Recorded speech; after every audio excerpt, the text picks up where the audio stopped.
We actually took the print that we created for WandaVision, and then we also put his father Vision's cape on the inside of his cape. So he always has his parents with him.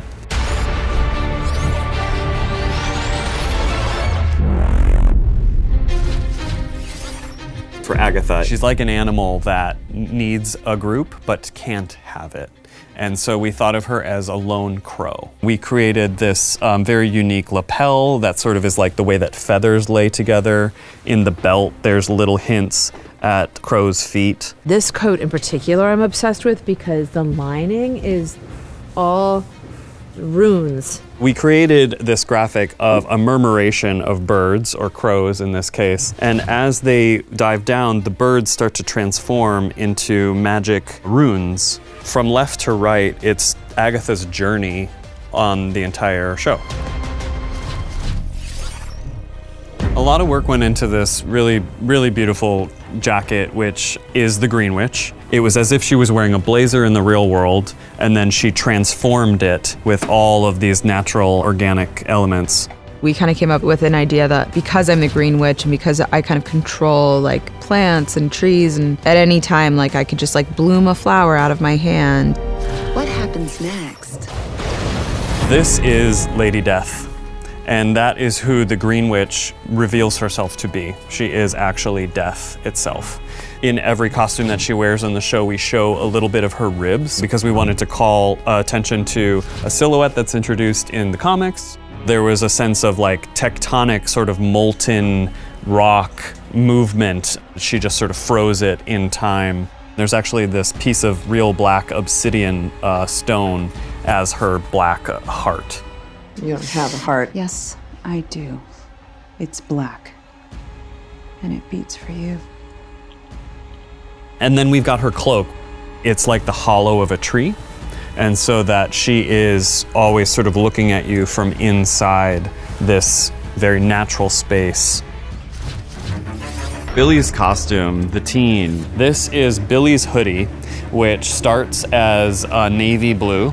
And he gets injured, and his blood magically starts to spread through the garment. It travels on and it turns to make the jacket whole red until it turns into my superhero cape.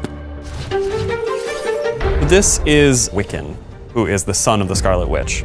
So we pulled in all kinds of things. This galaxy print on the side of his pants is actually from the comics. And these are actual runes that were developed and used in WandaVision. And so we actually use them in his sweater, and then we put them into this costume. For Lilia's character on the road, she has so much history. I'm in a traditional Sicilian shirt and palazzo pants and jacket. This is a representation of the castle tower, the medieval place where we will meet her, connecting with her maestra in 1540 Italy. Let us begin. And we also wanted to have this shawl collar that would be a little bit of a showcase for some of these embroidered vignettes that we created. When she finally reads the tarot cards correctly, it is revealed that she is the Queen of Cups, which is a character from the tarot.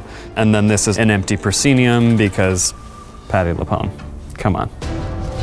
I love Alice's look too. We designed this jacket that has sort of all kinds of gack and metal quality to it. There's also this evil eye cutout that she has in her costume, and all of these amulets. A necklace that included some claws. That is the one thing that she's kind of taken from her mom. And we even created this image that's on the back. Her mother died in a hotel fire. So the greatest pain of her life is actually painted on her back, and yet through that fire and through that destruction is our salvation and clarity.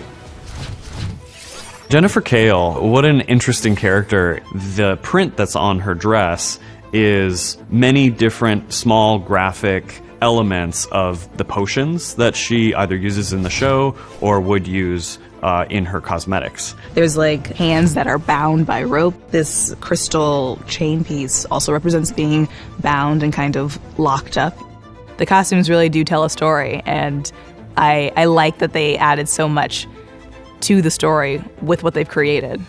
Costumes truly is making magic, you know? We literally come up with ideas, imagine things, and we make them from nothing. We've got a brilliant coven here to be able to create the coven.